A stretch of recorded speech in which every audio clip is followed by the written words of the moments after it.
ओम श्री गुरुवे नमः। ओम श्री गायत्री नमः। पंडित श्री राम शर्मा आचार्य वाङ्मय रामायण की प्रगतिशील प्रेरणाओं में स्वाध्याय के क्रम में आज हम आगे पढ़ेंगे। पृष्ठ क्रमांक है 2.33। गुणों की उपयोगिता और महत्ता के संदर्भ में तथ्य चल रहा था कि भगवान राम श्री चित्रकूट में सब माताओं की अपेक्षा कैकेयी से सर्वप्रथम मिलते हैं। यहीं से आज शुरू करते हैं। प्रथम राम भेंटी कैकेयी, सरल सुभाय भगत मति भेई। समाज में श्रेष्ठ आदर्श उपस्थित करने वालों को भी सर्वाधिक सम्मान देते हैं। कृतज्ञता और प्रत्युपकार उनका सहज स्वभाव है। जटायु की मृतदेह का अंत्येष्टि कर्म पिता की तरह भी स्वयं अपने हाथों से करते हैं। अविरल भगति मांग वर, गीत गयउ निज धाम। तेहि की क्रिया यथोचित, निज कर कीन्ही राम। मर्यादा पुरुषोत्तम श्री राम हनुमान जैसे निष्प्रह एकनिष्ठ सेवक के द्वारा की गई सेवा के प्रति अपने को कृतज्ञ अनुभव करते हैं और कहते हैं कि तेरे उपकार का बदला मैं किस प्रकार दे पाऊंगा। सुन कपितो समानोपकारी, नहीं को सुर नर मुनि तन धारी। प्रति उपकार करूं का तोरा, सन्मुख हुई न सकत मन मोरा। सुन सुत तो ही उरिन में नाही, देखूं कर विचार मन माही। शक्तिवान लगने से लक्ष्मण मूर्छित हैं। इस समय श्री राम उनकी सेवाओं को याद करके रो रहे हैं। हे भाई, तुम्हारा स्वभाव कितना मृदुल रहा। तुम मुझे कभी दुख ही नहीं देखना चाहते थे।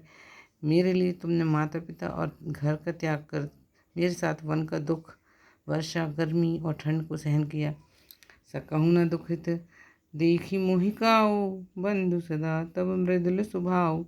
मम हित लागी तजहु पितु माता, सहउ विपिन हिम आतप वाता। शालीनता के साथ उनमें अदम्य आत्मविश्वास भी है।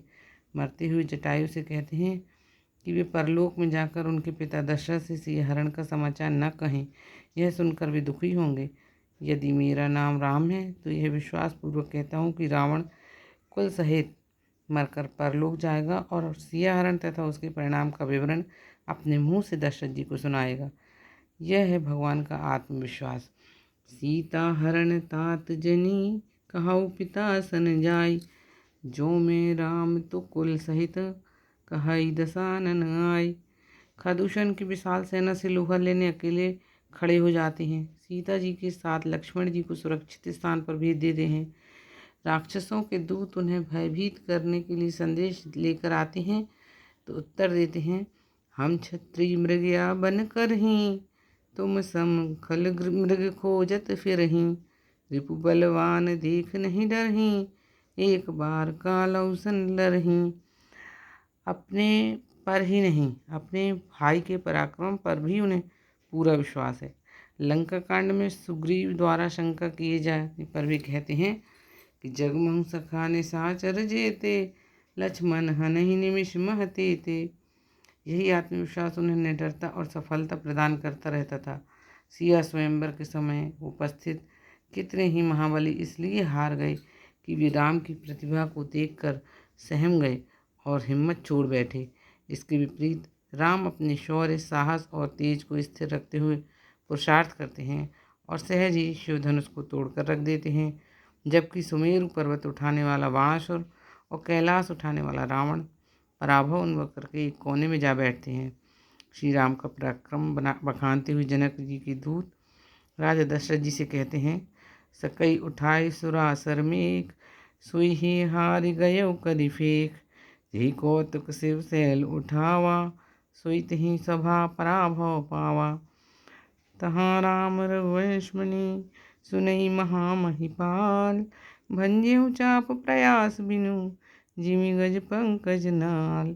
राम की फुर्ती देखते ही बनती है। वे अपने काम को कितने मनोयोग के साथ तत्परता पूर्वक करते हैं कि उनमें तनिक भी अनावश्यक विलंब नहीं होता और देर से हो सकने वाला काम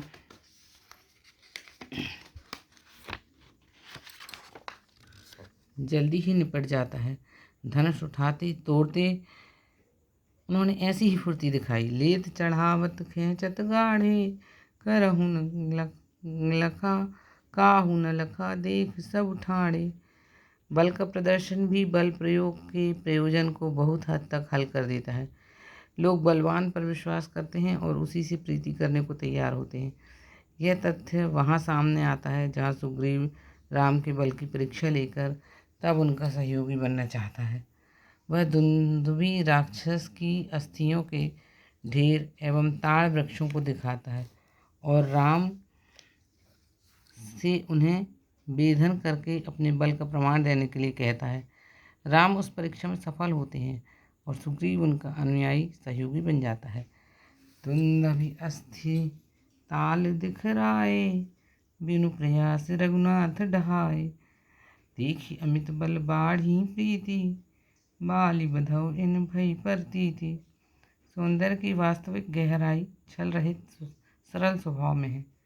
राम उस सुंदरता की हृदय से सराहना करते हैं, मुग्ध हो जाते हैं और महर्षि विश्वामित्र से अपने मन की बात कहते हैं। आंतरिक द्वंद्व में भी वे वीर सिद्ध होते हैं, छल उन्हें छू नहीं पाता।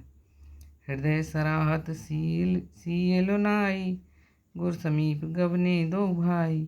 राम कहा सब कौसुक पाही, सरल स्वभाव छुअत छल नाही। जो सद्गुणी हैं वे सच्चे राम भक्त हैं, अथवा जो राम भक्त हैं उन्हें सद्गुणी होना ही चाहिए। रामायण में वर्णित सभी भगवान के भक्तों का ऐसा चरित्र ऐसा ही है। उसी से प्रभावित होकर भगवान राम उन्हें प्राणाधिक प्यार करते हैं। किष्किंधा कांड में वे हनुमान जी के गुणों को परख लेते हैं तथा उन्हें भाई लक्ष्मण से भी अधिक प्रिय मानते हैं। सुनु कपि जी मानस जीऊना, तै मम प्रिय लक्ष्मण तै दूना। विभीषण के सद्गुणों से प्रभावित होकर राम उसे हृदय से लगते हैं और तुम सद्गुणों के कारण मुझे प्राण प्रिय हो। सुनु लंकेश सकल गुण तोरे, ताते तुम अतिशय प्रिय मोरे। स्वार्थ और परमार्थ का समन्वय ही हमारी नीति होनी चाहिए। मात्र अपने ही स्वार्थ में इतना लिप्त नहीं होना चाहिए जिससे दूसरों का अहित होने लगे। भगवान राम अंगद को रावण के पास संदेश लेकर जाने को कहते हैं और समझाते हैं कि भले ही रावण शत्रु है, पर तुम इस प्रकार की वार्ता करना कि जिससे जिससे उसका भी हित होता हो। यहाँ शत्रु का भी अहित ना चाहने का प्रसंग है। काज हमार दास हित होई, रिपुसन करहु बत कही सोई। श्री राम भरत से कहते हैं, जो दूसरों का आदर करता है पर दूसरों से मान की इच्छा नहीं रखता, वह मुझे प्राणों से प्यारा है।